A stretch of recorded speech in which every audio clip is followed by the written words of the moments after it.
Welcome back to This Is Working. I'm LinkedIn's editor-in-chief, Dan Roth. On This Is Working, we talk to guests who have a significant impact on how we live and how we work.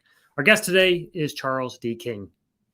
Charles D. King is one of the most influential voices in media today. His media company, Macro, is just a couple of years old, but the impact it's had on the industry is remarkable.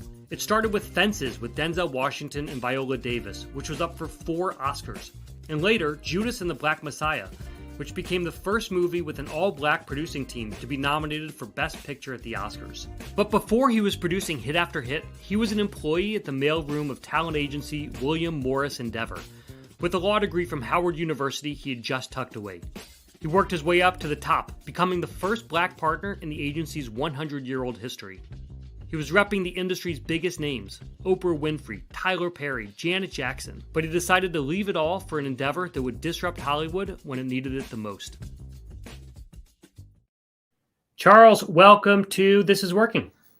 Thank you for having me. Looking forward to our conversation. Yeah, it's great to have you here. So I thought maybe we would start with the macro. When you look out into the environment right now, there's a lot of concerns about recession. There's fears about inflation, people cutting back on their spending. As someone who is financing movies, TV shows, who's raising money, what are you seeing right now in the business environment? And are you making any changes to how you're doing anything? Well, there's absolutely some disruption in the marketplace now. We've seen quite a market correction over the course of the last 2 months or so. But just like in any environment, there's always, even when there's economic decline or recession, people still want to be entertained. People still want to escape. People are going to watch content at home. There will still be folks that will go to live events and to movies in theaters at times when it's eventized, but they'll be more selective. And so the same thing for companies and investors. They may be more selective about the investments they make, the projects they choose. And there's also going to be some pushback or some correction around valuations. But even within that, there are opportunities still to grow and to advance. And that's what we look to do, and which is also what we did during the pandemic, when there was obviously such, world challenge around what was happening over the course of the first year or so of the pandemic. We actually used that moment to lean in. We actually doubled in size during the course of the pandemic. So I'm looking at this market correction and this period of time as a way for us to, within the disruption, we're going to find opportunity. Well, a lot of folks they would know your movies, they would know your TV shows, they might not know you, and they might not know Macro. So why don't we start with a little bit of just an understanding of how you're running the company, what the company is set out to do. Can you talk, you were born almost at the beginning of the streaming era, leaving WME, where you were a senior partner there, had an incredible roster of clients. Can you talk about why you started Macro, what you saw in this sort of long-term vision you were hoping to carry out? I saw an opportunity for the media company or studio of the future. For my 20 plus years in the agency world, I recognized that there were a lot of voices and stories that were not being told, and that there were shifting demographics here domestically with growth of the African-American, Latino community, Asian community, who are not being represented firmly in the stories from their communities, and also the economic clout and power of those audiences. African-Americans watch 40% more television. The Latinx community is growing exponentially. The Asian community has not seen any representation. Same thing with the indigenous community. And then, but yet, 50% of every ticket purchase when people are going to see films are from people of color. Yet less than 10% of the movies had people of color at the center of them in the leading roles. And there were also similar challenges on the traditional cable networks and platforms. Now, the streaming platforms have doubled down because they have information around stats and statistics, and they understand that they're all looking to build subscriber growth. So they've had a little more diversity of the content engine and the projects that are on their pipeline. We've seen a nice uptick over the course of the last 7 years, most of which happened, right around the time the Macro launched and the growth that we've seen since then. And I'd like to believe that we as a company, when we launched 7.5 years ago, we were the first of the entertainment and independent studios to raise capital to not only finance development and produce, but also be able to fund productions with a focus solely on telling stories from the multicultural marketplace. And what we've seen is that there are now at least a handful of other companies, celebrity-driven media companies, that are also too recognizing that these markets are underserved, and they also have gone out to raise third-party capital, all of which I think is positive for the entire marketplace. So I'd like to think of macro and our efforts being a positive market mover and disruptor to create more opportunity for all of these voices, while at the same time we're continuing to build a global, billion-plus media company. Well, you talk about this idea of realizing that the stories and the storytellers were not getting seen, were not being made, were not being financed. That you realize this when you were at WME. In your mind, it sounds like it was so obvious. I mean, these are the people who were buying tickets. These are the stories they wanted to hear. These are people who could tell the stories, but the money wasn't going to them. Was there a period or years where you were sitting there and you were super powerful, banging your head against the wall, saying, "Why can I not get funding for these people?" I mean, why do you think it didn't happen? I definitely sat there for years with the challenge of constantly, you have to make 20 calls to get that one yes. But of course, I was very good at it. I also represented some incredible artists. And so we were able to chip away and we were able to create a pipeline. I think over the course of my time, I was an agent. I was a part of packaging or representing the primary writer, filmmaker, or director of at least 55 movies, and it generated close to $3 billion in box office revenue. And what would happen is week after week, or when projects would be released, they would typically overperform based upon the budget ranges of the movies that the movies were being made at. And so we would see it, whether it was Kings of Comedy, my first year or so as an agent, who did that $3 million movie, made $40 million to box office, or a couple of years later, it was Barbershop. A few years after that, when I started representing Tyler Perry, and we helped him,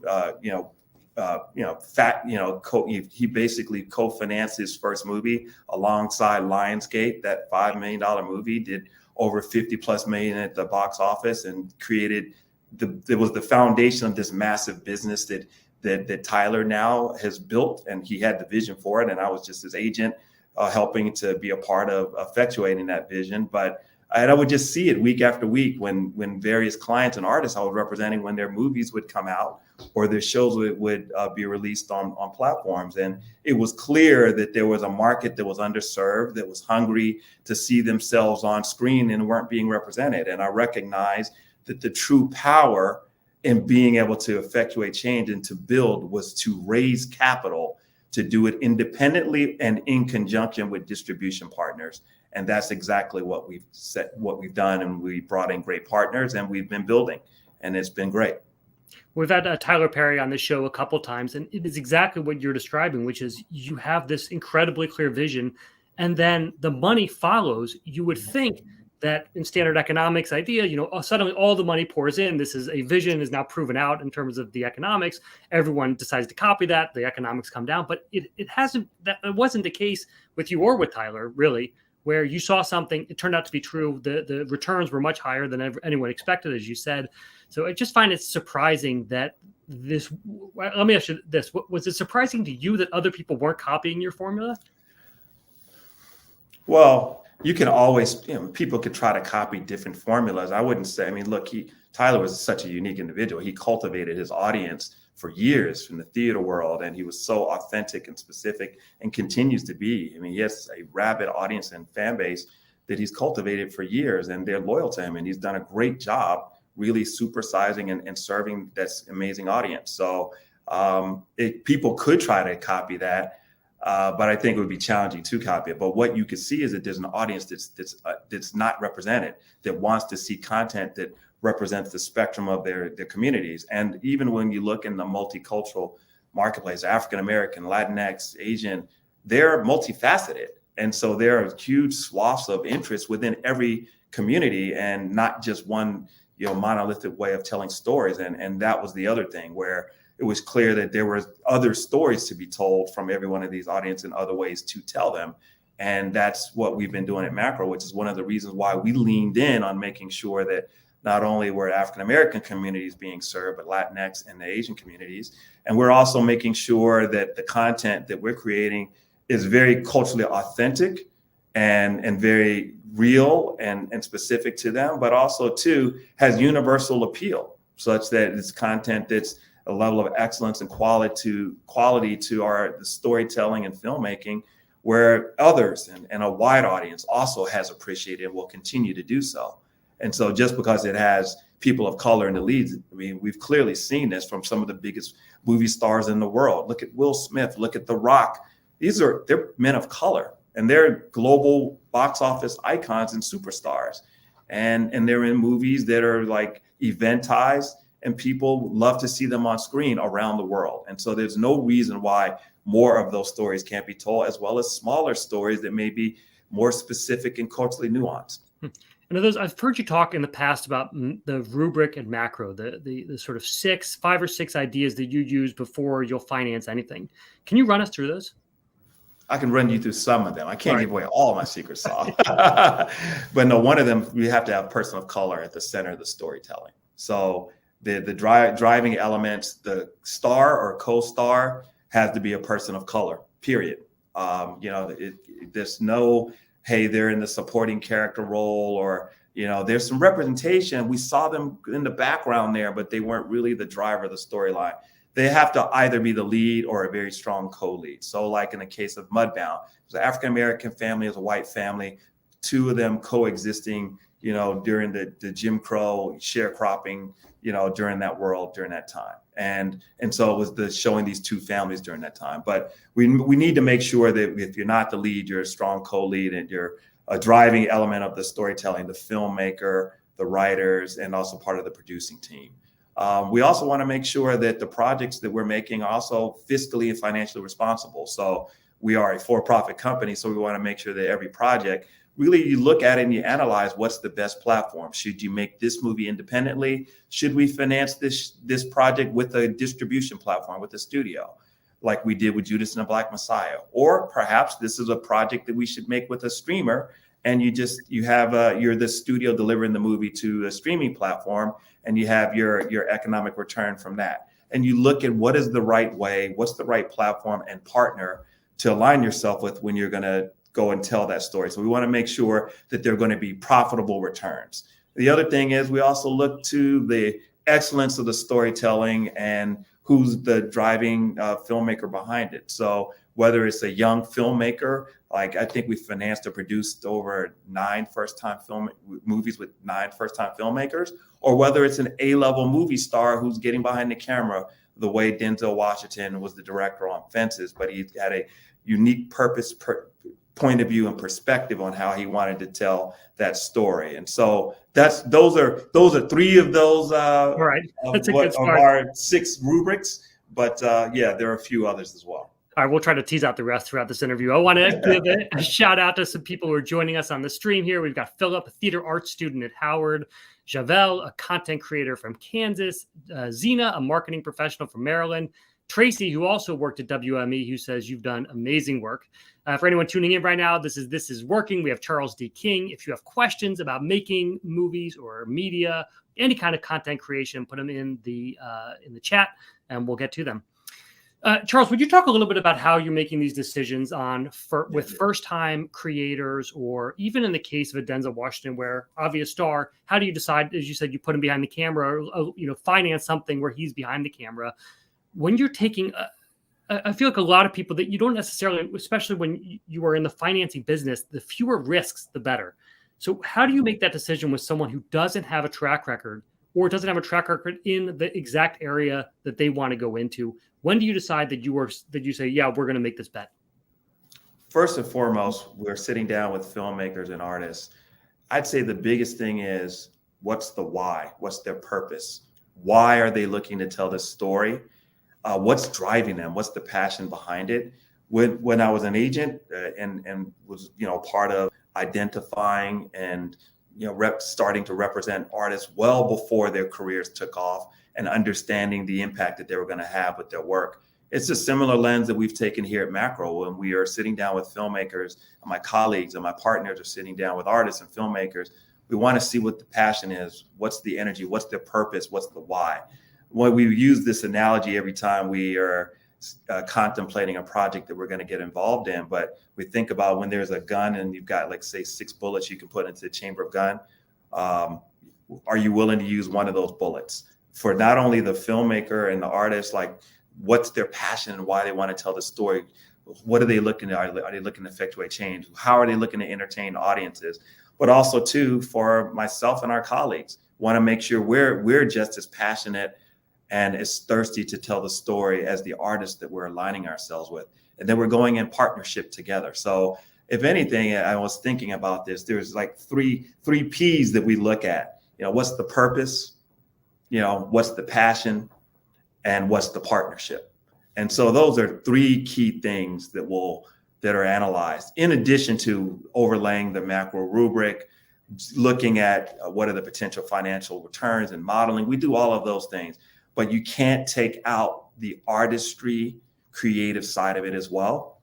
And that's I believe was one of the reasons why we've had over 15 Academy Award nominations with our projects in just the short 7 years since we've launched. We've only been involved with 16 projects so far, and we've had a great return so far in terms of the critical acclaim and how well our projects have been performing.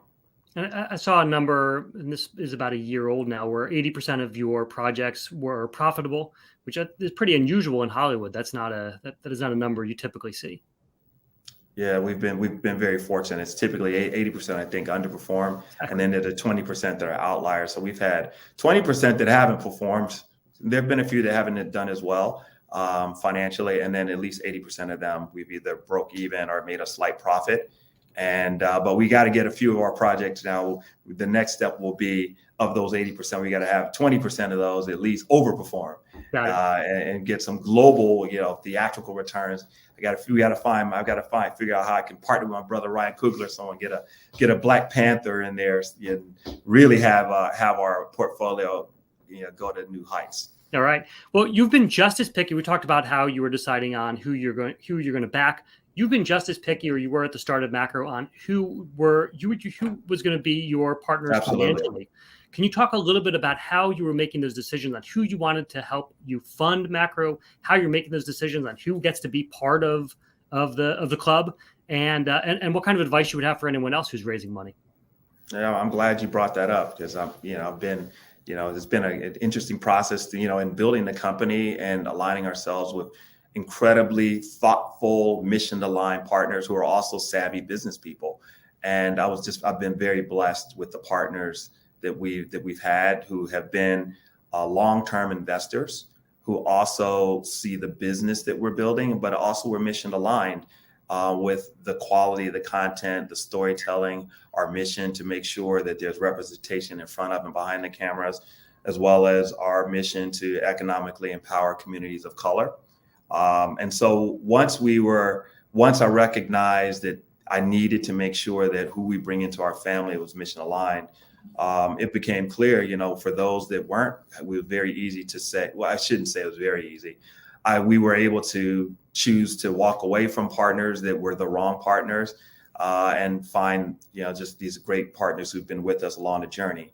And as we've continued to build, we've raised additional capital, and I always apply this similar lens when we look to bring in new investors to work alongside of the great partners that we have up to this point. So when we take meetings and we sit down with people and they don't understand the vision, or they are not also aligned with the way we're looking to grow, or they're not coming from a perspective of seeing the large in scope opportunity, then we know that they're not the right partners. One of the reasons why we've called macro is because we understand there's a global opportunity, that what we're building isn't just a niche small play. The word minority will never come out of my mouth. I always say we're the global new majority, and that's truly what I believe with Macro we're building. We're building a global media company of the present and of the future. And that really is where we're headed. When you look at our demographics globally, when you look at our economic clout, when you look at our impact on culture across every medium, and film and television is really the next step, and it's the most powerful and potent of them all. and it's just a matter of time. And we're part of that sea change that you're going to see and will continue to see in our business. Well, we got a bunch of questions coming in about that exact topic. Tarana, who's a media professional, asks, what advice do you have for underrepresented filmmakers? The first thing I would say is hone your craft, study your craft, also work, get hands-on experience. Nothing is more valuable than the experience that you can get from internships, from shadowing opportunities, from being mentored, from people who've already blazed the trail and are doing the level of work and the type of work that you're interested in doing. Obviously, going to school and studying filmmaking, that's important, but there are so many accomplished filmmakers and storytellers that didn't necessarily have a traditional background of going to film school, but they learned, they worked as apprentices, they were on sets, they had the experience working as PAs, they worked in writers' rooms, they worked as assistants at talent agencies, they worked at production companies and studios, or as publicists. Get the hands-on experience, and then really hone your craft and continue to build. The second thing is, I would say, mentorship. Mentorship is incredibly important and valuable from your community, but also outside of it, and learning from others who have experience and who've blazed the trail beyond you. And then the last thing I would say is have perseverance. You need to have thick skin in this industry.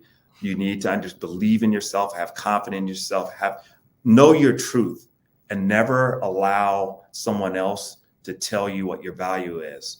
And know that you've got that value for the stories that you want to tell. And also do not change the stories that you want to tell to fit someone else's mandate. There's a reason why the fire to tell a certain story or types of stories was put into your heart, or you were given the skill set to create that content.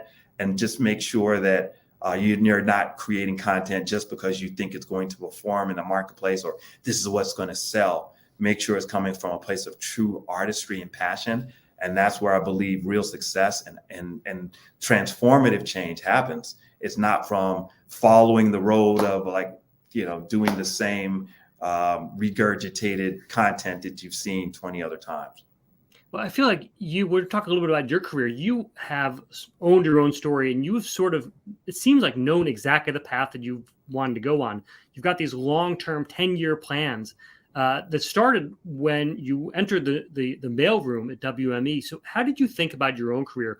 Are you always on one of these paths? Do you have a vision for where you want to be a decade from now and have always had that? Somewhere in college, I'm not exactly sure how and when this happened. I definitely went through the process of writing my goals down on paper. And there is true value in writing down your goals, your dreams, your vision. That's one step. But then you put together your plan on how you're going to achieve it. In many cases, when you know what your long-term goal is, you can have a plan of, this is how I think I'm going to achieve that goal. And at times you hit a wall, or you run into a roadblock, and you figure out how to go around it or over it or under it or through it. And you adapt and you evolve. But as long as you never take your sight off of what the long-term vision and plan is, you know what you're working towards. So I've always had a North Star. And then I try to have like the steps in between. So if the North Star is 20, 25 years out, I'll have that 5-year plan, the 10-year plan of the hurdles and the accomplishments that I'm looking to achieve within those periods of time. And it's really served me well, whether it was when I was an undergraduate student at Vanderbilt, or during my studies at Howard Law, during my time in the mailroom. I always had a North Star of what I was looking to achieve and accomplish. Now I would adapt and evolve through the process, but I always knew what the end goal was. I definitely believe that a big part of it is planning and writing my goals down on paper. So what are your current goals? Well, my North Star continues to be, we're building a multi-billion-dollar global media company. That was always the vision. That was always the plan, even back from when I was at Howard Law. And step one was, what's the right position? And to serve as the foundation. And that turned out to be being, a talent agent. and being a talent agent at William Morris, and then was being a senior partner. And then it was the launch of Macro, which came, almost 15 plus years later. And so we're early days with where we're going as a company. Macro will be one of those entertainment businesses and brands that by the generations to come, like Disney or Fox or DreamWorks, the way they'll be around, Macro will be one of those as well. And so in order for us to continue to get down that path, we're going to have to continue scaling, which is what we've been doing. Like I said earlier, we doubled in our size over the course of the pandemic. We doubled down and launched one of our more recent verticals, which was our representation vertical. And that business is taken off. It's literally, I think, most incredible partner there and colleagues in that group. And that company is one of the most exciting, vibrant representation businesses in our industry today. And we're only 2 years in. So you can only imagine where that's going to go. And we're going to continue to fortify all of the core businesses that we're in. And then we're going to expand. It'll get bigger. You can only imagine the opportunities for our brand as we expand globally. And then we'll begin to look at what are other new verticals to get into once our core base is mature and is fortified. And that means staying independent. Are you committed to that? Or is there a world where maybe you join forces with someone else? For now, I believe we'll stay independent for a short term, at least I believe for the next 3 to 5 years. If there are opportunities to align with partners to further scale, where it truly will put the company on the trajectory that we envision, as well as the making sure that the legacy of the brand will continue to grow and expand globally the way that we've envisioned. We'll always evaluate that. But I believe for the next, at least for the foreseeable future, we will remain as an independent studio. We'll partner with people. We've had partnerships for 3 years. We had a first look distribution and production deal with Warner Brothers. We will announce, I'm sure soon, an alignment with another studio in the future for our film business. Our television business continues to be independent, but at some point, maybe there is a larger global arrangement. But for now, we're going to continue to be an independent studio. All right. Well, I have one last question for you coming in from the stream. This is the most popular question that people are asking here. I'm sure you get asked this a lot, but I got to ask it. Many in the stream want to know how to get a pitch to Macro, especially many who don't have the funding to hire agents. Any advice? What do you typically say to people? When you don't have the funding to hire agents? These are people who they're saying, we don't have agents, but they have great ideas. They have the passion. They know the why. What's the way? Okay. Is there a way to get to you? What do you say? Definitely for Macro, we're a company that is accessible. We can't take unsolicited pitches, but one of the things we've done, because we want to make sure we are building relationships with the next generation of filmmakers and storytellers, every year we have at least one, if not two labs where we're working with unrepresented writers, and we'll take submissions, we'll read all the material, we'll whittle it down, and we'll select the top 500 or so and have their projects reviewed by a partner. We've had a partnership for several years with the Blacklist. So we've partnered with them several times on our labs. And then we'll identify and whittle it down to another 10. And then we'll pick a project that we'll move forward with someone out of that process. But what we've noticed from this is usually the top 5 to 10 of the creators in on those projects ultimately find representation by virtue of being one of the finalists on one of Macro's labs. And so that's one way that we've found that we've been able to be helpful, even if we don't end up moving forward with the artists on those projects, but we will typically get into business with artists that way. The other way is there are other labs that people can apply to all over town, and writers programs at almost every one of the studios. I'm on the board of the Sundance Institute. They have incredible programs at Sundance that is impeccable and first in class in identifying as well as cultivating, educating writers, editors, producers, and filmmakers through both television, film, and documentary, storytelling, and short form content. And so I would also recommend for artists that are unrepresented to apply to all of those labs and programs as well.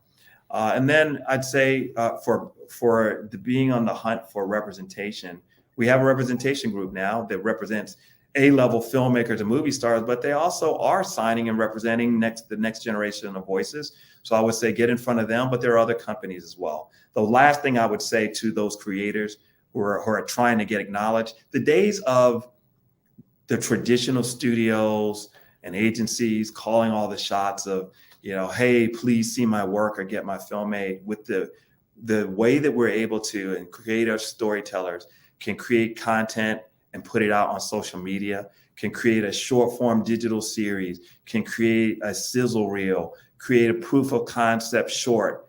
I cannot stress enough how valuable that is and how powerful that will be for you for telling your own story, and having those parties when you use social media, when you create that content, you put it out there organically, those people will come searching for you. Several of our projects have come from that. Raising Dion, we partnered with Dennis Liu. He created a short film about a single Black mom raising her son who had superpowers. And he wrote a graphic novel and he put it out on the internet, and it took off virally. I saw it around the same time that several people did, including my brother and friend, Michael B. Jordan. The two of us sat down with Dennis Liu. We didn't win the bidding war with Netflix because they saw it too. But Dennis said, well, I love Macro and I love Michael B. Jordan. We started working with Dennis, and then that show became Raising Dion, and we did 2 seasons on Netflix. Dennis had never made a film or a television show before. He made a short and a graphic novel. Second thing is, there's another show we made called Hentified. Marvin Lemus and Linda Yvette Chavez, they sat down with my colleagues who were heading up our digital studio, or my colleague Aaliyah Williams, who was heading it up then, and my other colleague, Mike Pallant. We financed it as a digital series. Then we put it out virally when we partnered with America Ferrera. We took it to Sundance, and we had six studios bidding on it. We did 2 seasons at Netflix on that show. Marvin Lemus had never made a television show or a movie before. Marvin Lemus now was a showrunner on his own show. He's directing television, he's directing movies. Linda Yvette Chavez, literally, she got signed by a manager and an agent. She's represented by WME. She's got a great manager. In addition, she's got an overall deal somewhere. She has a movie she just adapted that Ava Longoria directed. It's in post-production. She's got another movie that America Ferrera is directing that Macro's producing, and they're 2 of the hottest writers. And it came from Macro producing a digital series with them for a very small amount of money, but we could show what their work was. So for all these storytellers and creators out there, don't wait on big studios and agencies to call you. You can empower yourself for a few $1,000s, and great storytelling will resonate. And use social media, and then we're going to come searching for you. That is incredible. You have left people with not just hope, but concrete ideas that they can use to get started and to find their own way. And so much of this is about the understanding that the power is in our hands more than ever today. You don't have to wait for the gatekeepers to let you in. You can rattle the gates. Well, Charles, I feel like we just scratched the surface here. Considering the scope and the plans for Macro, I hope that you'll come back and we'll continue this conversation and look at what you've done in the coming years. But this has been really terrific. And you've given out so much incredible information and ideas, not just through the way that you talk about the industry, but even just following your own path. So thanks again for spending the time with us here today. I want to leave with a couple goodbyes coming in from the stream. Dolores says, Charles, you are a superhero.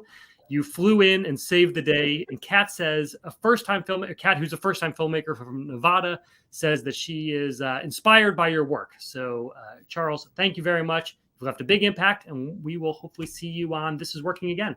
I look forward to it. Thank you for having me. Everyone, keep doing your thing. Appreciate it. Have a great day. Thank you. That was terrific. If you liked this episode, you will have many more opportunities to hear it, to hear different parts of it, to consume it any way you want. We release This Is Working each episode as a podcast. You can find it anywhere you listen to podcasts, and you can get more advice from the world's top leaders by subscribing to my newsletter using the link you see on the screen right there. I'm Dan Roth. This is Working.